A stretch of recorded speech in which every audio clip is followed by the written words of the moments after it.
Moje ime je Jelena Stojković. Rođena sam 1991. godine u Prokuplju, u Srbiji, a od marta 2016. godine živim u Leipzigu, u Nemačkoj, gde sam na doktorskim studijama teorijske lingvistike. Zdravo, ja sam Mlađan Janković, 97. godište i živim u Americi, u Čikagu. Ne mogu da kažem da mi Srbije nedostaje.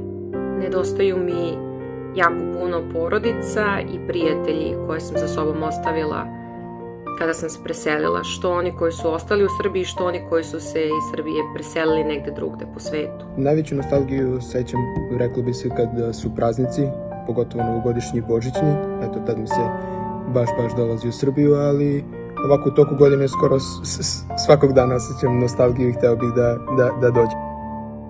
Za ove 4 godine kako živim u Nemačkoj, ja sam se jako promenila kao osoba. Usvojila sam određene tekovine zapadnjačkog društva, što neko može smatrati lošim, neko može smatrati dobrim. Iz moje perspektive ja sam kao ličnost u velikoj meri napredovala.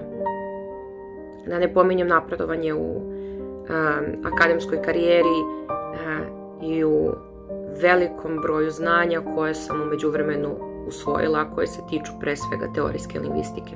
Doprineo je, eto da kažemo, da imam veće mogućnosti ovde, bolju zaradu i što mogu sebi pružiti skoro sve što poželim. A oduzeo mi je, mogu reći, ima manje slobodnog vremena i možda nije život kao u Srbiji gde su ljudi opušteni, nego ovde su ljudi većinom pod pritiskom, veći deo vremena provode radeći i malo se mogu posvetiti sebi pa i porodici. Eto, to mi je oduzeo, što je po meni velika stvar.